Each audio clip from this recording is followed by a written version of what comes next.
Talks, and if you're just tuning in, we're here at the Naidoc Awards celebrating some of the achievements of our Aboriginal and Torres Strait Islanders. Let's have a chat to the winners.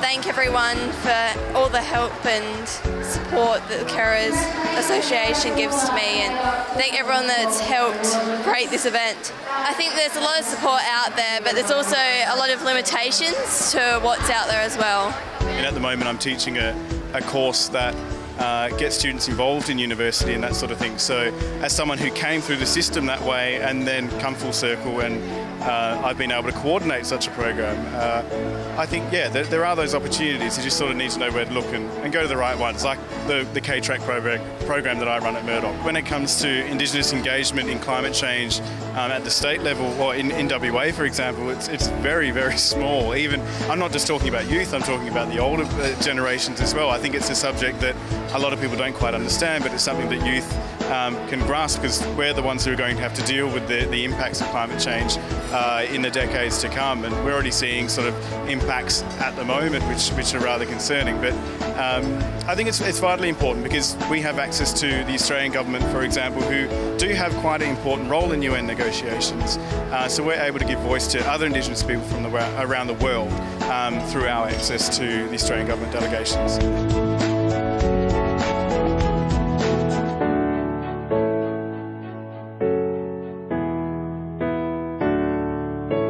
I do workshops with various groups, and I just give them a bit of history, then I give them information about the present, how they both relate, and then how to use cultural information in the workplace, in their jobs, that sort of thing.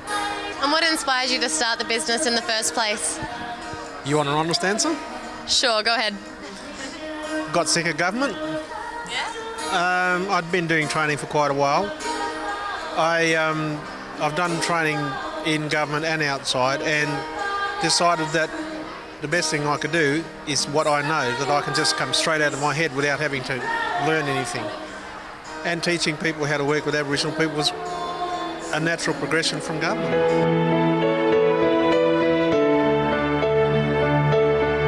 The reason why we do what we do because of the way the old blokes were treated years ago, men and women. They fought for a country they had no rights in, yet their ancestors were born here. They went away, led men into battle. They come home, the RSL wouldn't even recognise them as diggers, and they were given nothing. I was a Vietnam veteran, and I was National Service, but I volunteered for National Service. They sent me a letter saying they didn't want me, so then I sent them a letter saying this is going to look good in the papers when I say I'm volunteering and they're knocking me back and forcing others in. A couple of weeks later I got the letter saying go for your medical. Many of my uncles on both sides, mum's side and dad's side, all served. My father served, my brother served, my son just come back from Afghanistan, nephew just come back from Afghanistan. So we've got a long, and that instills in me the pride. Look, Woodside has a huge focus in terms of recognising the local Noongar people here in Perth.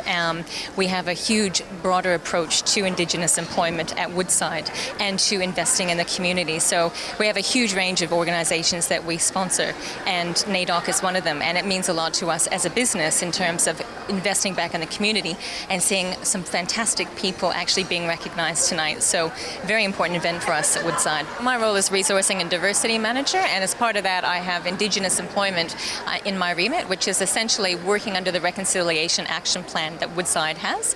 And what that involves is essentially looking at high schools and looking at tertiary institutions in terms of people that have the aspirations to go on and do other things with respect to working in a company like Woodside, and actually us providing a sort of a step-by-step path for them to actually make that transition into the workplace. So we have pathways programs, which essentially we have traineeships coming into our business that are school-based and then full-time based.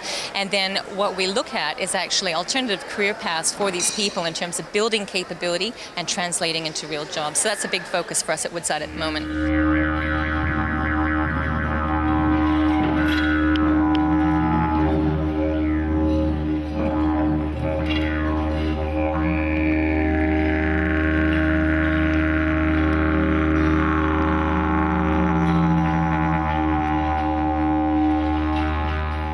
Prospecting is really pleased to be involved with the Naidoc Awards. We have a strong commitment to Indigenous capacity building, and not just in the form of employment but also in community services. The nominees have also been heavily involved in community service in terms of fundraising for important community services for the Indigenous community, but also fundraising to assist those in society that are less fortunate, such as through the floods in Queensland and some of the bushfires as well. So it's really a great demonstration of community service.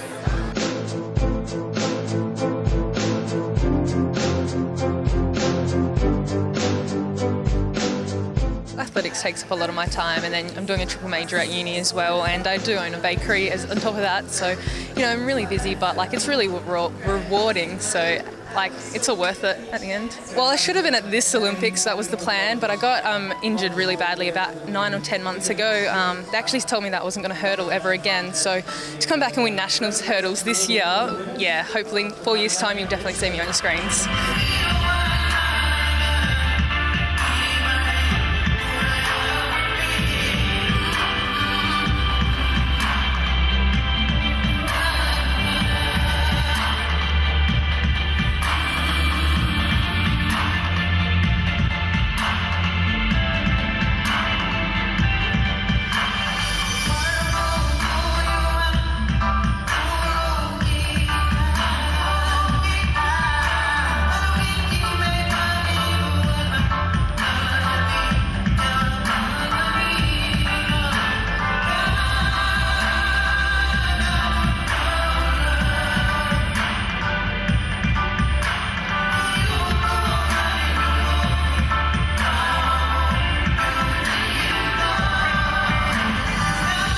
Snapshot of what won you this award tonight. Well, I think it was actually my dedication to helping our people. I'm also a Stolen Generation survivor, so I accepted the award graciously on behalf of the Sister Home kids and their descendants who are working with programs in the community. We are Stolen Generation survivors, and it's not just for us Sister Home kids. There's been a lot of Aboriginal peoples across WA, right across Australia, that have been placed in missions under the assimilation policies, as well as being in children's home. Sister Kate's was just one of many around the country, and it really is important that we get our kids to come together, talk to our elders, go country and learn about who they are. Culture is identity, and that's the most important thing for our children. And lastly, what are your thoughts on the Naidoc Awards? How important are they to recognise the achievements of the Indigenous? They're so important. And I know that there was quite a few new categories this year, and I reckon they're absolutely wonderful. They're a wonderful vehicle to be able to acknowledge what community people are doing, Aboriginal people are doing for themselves in regards to their healing journeys they're taking. And it also gives acknowledgement right across the country within the white spectrum as well, is that non-Indigenous and Indigenous people can walk together, work together, and to bring unity to the community. And I think Naidoc is one very, very positive vehicle that enables that to happen.